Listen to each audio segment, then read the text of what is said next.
Okay, so what I wanted to talk today about is basically about how alchemy basically works and how it's like a really, really important part of making relationships work as well. Because I speak to so many people who are in long-term relationships that have gone sexless for like years, basically.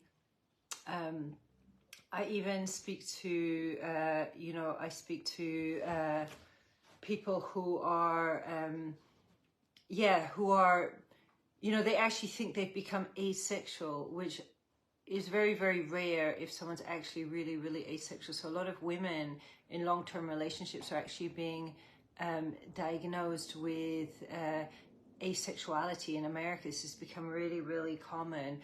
And the thing is that, when we look at sex, and a lot of people treat sex in a very casual way, and this includes in relationships where people maybe think it's quite fine and normal to pester their partner into sex, for example, without approaching it. Very, very few people approach sex as the really sacred thing that it is. You kind of see it often. People are kind of even, and this can definitely go on in relationships, sometimes even more than in casual sex, that it's being treated as if they are there to just basically, masturbate inside of their partner. Now, when this is going into the woman's body, and if we bear in mind that we as women absorb energy, which means we have this incredible power and ability to be able to bring energy into our body and cultivate like a lot of energy in the body. But if we're absorbing energy into our body, which is not beneficial to us, it's going to really, really cause a lot of damage to us and mess us up a lot. So when women go in relationships just shut down sexually, it's literally like self-preservation, because if they keep taking what's often sex that is not with enough foreplay, that's involving like banging into their internal organs, banging into their cervix, because people basically just don't really know how to have sex. Now it's just very, very harmful, but it's almost like it's better to just shut down than not to actually do anything. So basically, okay,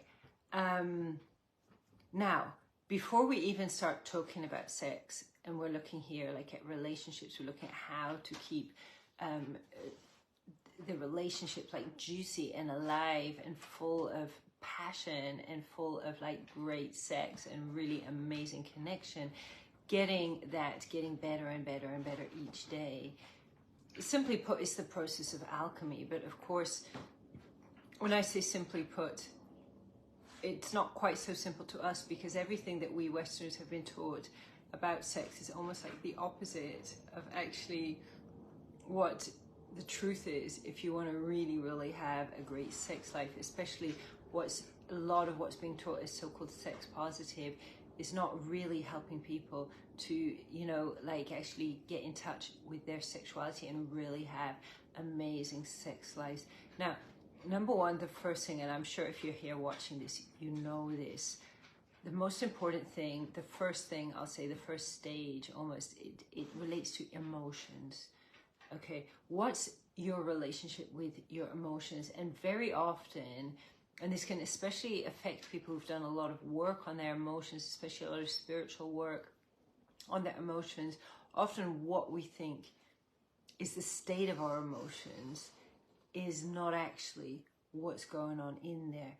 Because the thing is, the mistake we think, and the mistake our society makes, is we take certain emotions and we call some good and we call some bad, right?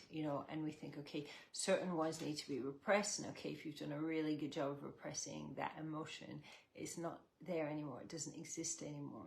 Okay, now in reality, if you do a really, really good job of repressing a certain emotion, what's going to happen is it's going to be very stuck in your body. There's going to be a lot of tension, possibly a lot of dis-ease around it as well.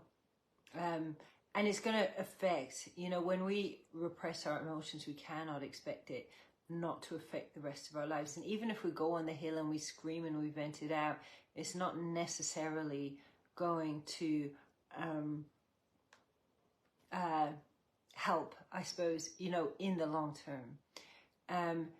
The real key, if we want to get into a long-term cycle, is to start alchemizing. First of all, alchemizing the emotions. It's kind of like the first step, you know. So if you imagine we feel an emotion, and basically what an emotion is it's a messenger. And when we feel that emotion, if we repress it, we're compacting it into our body and into our organs and into our pelvis, into our sexual organs, so on and so forth, you know.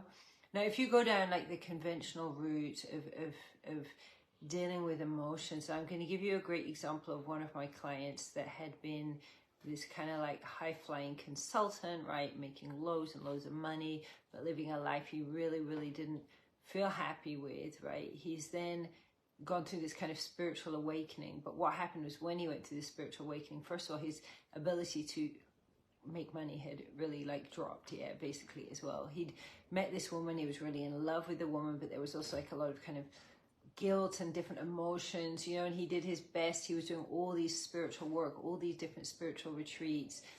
Well, what happened was he basically spent the last 2 years, you know, living in the house with his wife, but they were just, you know, at a standoff, just so passive aggressive. Anytime either one opened their mouth, the other would snap, you know. And these are two people who've done a lot of inner work, a lot of just put in a lot of energy to try and become the best people that they could be, but somehow they ended up in this situation, you know. So when I work with people like around love, around relationships and sexuality, the first thing is, what's in here, you know, what's going on in here that basically is sabotaging our life, you know, what is sabotaging our love life? Because ultimately there will be an emotional core to it that needs to be dealt with before effectively the sexual energy can be worked with. So I start working with this guy, and after a couple of weeks, the guy is like livid. He's so angry. He's like coming to me and going like, I don't know what to do. I'm so angry. And I'm like, he said, I just thought I'd completely overcome this. I thought I just transcended all my anger. And now I'm just feeling these terrible feelings. I just feel awful, you know? And I'm like, oh, okay, right. Yeah. So you'd repressed it, you know? And I explained to him, now the anger is coming up. I started showing him like, how do you start alchemizing anger? If you're interested in knowing, I'm not going to go into the detail of that right now because I just recently went into it. But if you want the training where I went into detail of the anger, just type anger there in the chat, okay? And essentially what happened, like a week or two later, you know, everything calmed down, everything had settled down, and then I get a message from him going, Jade, you won't believe this. We've had more sex in the last 2 weeks than we had in the last 2 years. And suddenly, like, all these things that used to bug me about her, they're just not bothering me about her anymore. You know, and we just feel like amazing and harmonious, and like her business has taken off. She's doing so well. She's making so much money. This is just incredible, you know. And in a way, I kind of had to have a little giggle because it doesn't surprise me. And most people, when they hear me saying you've got to get a good relationship with your anger, they're like, what's she talking about? Is she saying that people need to scream and shout? Is she saying that, who am I supposed to get angry at? People often ask me that. And no, it's not getting angry at someone. It's actually the ability in your body to hold that energy of anger. And when we are just holding the energy of anger in the body, instead of resisting it, it's actually very calming, and it really puts us on track to our creativity and to just having healthy boundaries and healthy confidence with people around us. So that includes, I think in his case, because of all the repressed anger was affecting his confidence, like any tiny little thing she was saying was just knocking him for six, and then he was getting really annoyed, you know. So, I mean, if you're interested to really go deep into this, by the way, I'm doing a 3-day event starting on the 10th. I'd love you to come. I'd love to invite you. Basically, yeah, we're going to be looking at actually relationships and fear, and how we can actually transmute fear, which is kind of trauma that can be stopping us from experiencing like deep love and deep pleasure and erotic energy and so on and so forth. You know, there's so many different layers and so many different factors to it. I'm just going into it like really, really briefly now, you know. Now, when it comes to the actual sex part, okay, you know, obviously we can see sex in porn, right? Depictions of what people think is normal sex in porn. It's not even just in porn, right? Because you can see it on Netflix, you can see it in Hollywood as well. And it's this kind of like quite fast, sort of rushed together, backwards and forwards, coming. Obviously, you know, that's what they show in the movie, but that's what a lot of people's sex is kind of like. And there's very few people who really like sit down and have conversations and go slow with it. Now, the reason for that essentially is because when we enter into sexual feelings and sexual arousal, what starts happening, what starts coming up, it starts amplifying all of our emotions. So when we're going into sexual arousal and all our emotions are getting amplified, so it's going to be positive emotions, negative emotions. It's not that one is bad and one is good. It's just that those are coming up. The negative and the positive come up, you know. And those that need to be transformed and need to be worked on are going to come up because they're like, wow, okay, she's in this beautiful, like, loving environment. Oh, someone's just said the audio is really low. You know what I think is going on here? I think it might be... Is anybody... Can I just ask, can you hear me okay? Someone gave me a 3 that they can hear me okay. If you can hear me okay, can I have a 3? Or if you are not hearing me okay, can you give me a 2? In the chat there.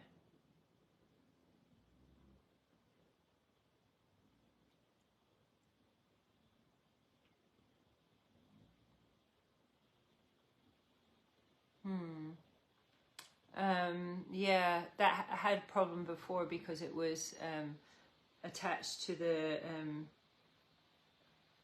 Bluetooth speaker and I didn't actually realize, but okay, all right, so real-time comments, I hope I'm seeing that. Okay, all right.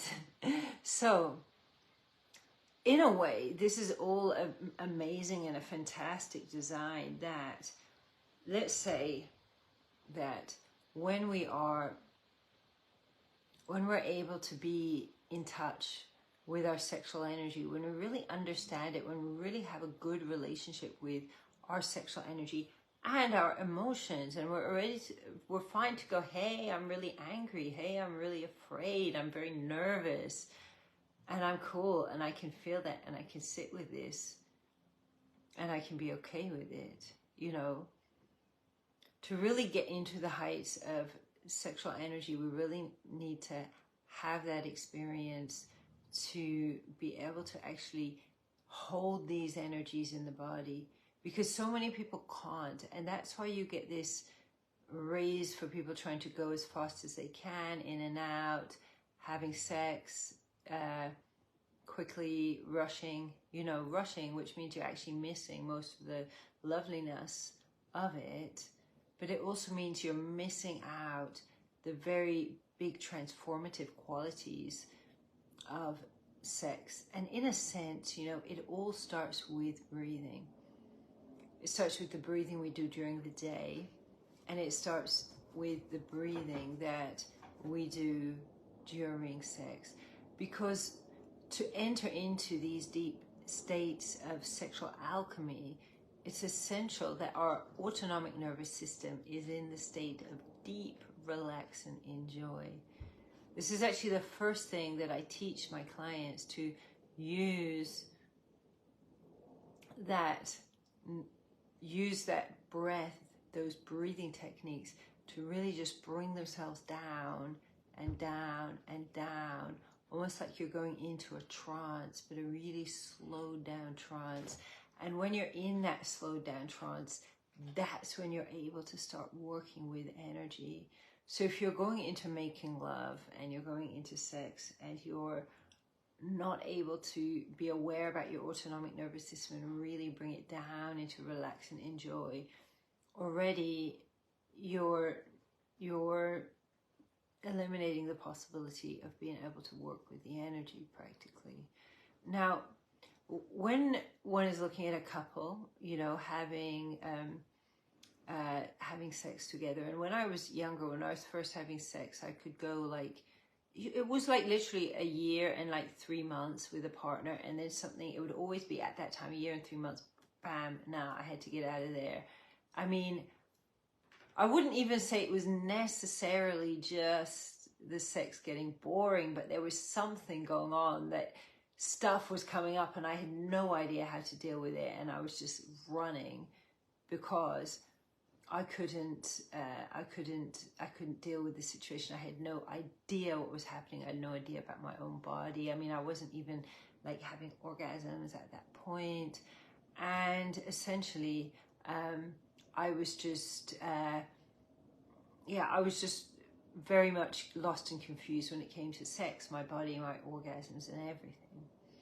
Now, as I started to learn to practice alchemy, what started happening, I started just becoming a lot more aware of my body, my feelings, and so on. But I also, because what you're doing when you're having alchemical sex, it actually can be so slow that there almost is no movement with it. And when you're having this sex with no movement, it's like, what's actually happening is the whole energy in your body comes alive and awake. Now, to do this, generally, I would say you need at least one of the partners to be activated. Because if your energy is not activated, so most people, if they went to just put the penis inside and not move, would just be like, what's this? They wouldn't feel anything. They'd probably only feel like negative emotions. Maybe the guy would get nervous, lose his erection, you know, and just wouldn't be able to feel the energy and wouldn't be able to experience the energy happening, you know. And this is why it's so important to basically do the inner work. And I'm not talking here about getting in touch with your emotions on the level of psychology. Sure, psychology can be really helpful to talk about things, to get to understand oneself, to learn to articulate yourself. This is actually about going into the body on that emotional, energetic level, on that sexual, energetic level, which is anything that it absolutely defies any kind of logical thinking. It's literally just about this pure, deep experience of being, where the ego has just been released for that time, and one opens one heart, one's body, and so to literally start feeling, what is this all about? What is the crazy nature of this existence, that we as spirit beings, why have we been put in these physical bodies on the physical dimension? This is just so weird, you know, but we're here, and we're here for a reason. We're here to learn how to experience this all. And when we can actually start to learn how to experience the energy, because the energy is what holds the physical body and the spirit body together. That's why acupuncture is so effective, you know. And when we learn how to work with that energy, what we end up with is, we end up really, really stepping into our power. When someone isn't working with energy, they're probably only experiencing 10 to 20% of what they actually can experience in life. I mean, it's crazy, but literally, you're only experiencing a tiny, tiny percentage. This is why, Makita, please, excuse us. This is why, way back in the day, so many women were put to death as witches, because this was all about working on the energy field. And when we work on the energy field, it is so powerful. And they believed that they could wipe it out and stop people existing and understanding about the energy field. So I want to tell you that on the 10th of October, I'm starting a 3-day challenge. And this 3-day challenge is basically going to be, it's going to be about how to really step into your erotic aliveness, so that you can really experience deep ecstasy, through sacred sexuality. So I'm going to stick that in the group. I'm going to stick it in the comments here as well. I invite you to sign up to that. There's limited spaces, so make sure you get your space nice and early. It's going to be a really amazing event. I'm going to be teaching, once again, stuff I've never taught before. I'm going to be teaching how we can actually use the energy of love and the energy of the fire element to overcome fear, to overcome traumas, and to really be able to step into deep, pure, amazing, juicy love. So, can I just offer anybody any questions? Stick them in the chat. And I will come back to you and I will answer them. So, I hope you enjoy the rest of your day or the rest of your evening, wherever you are in the world. Bye.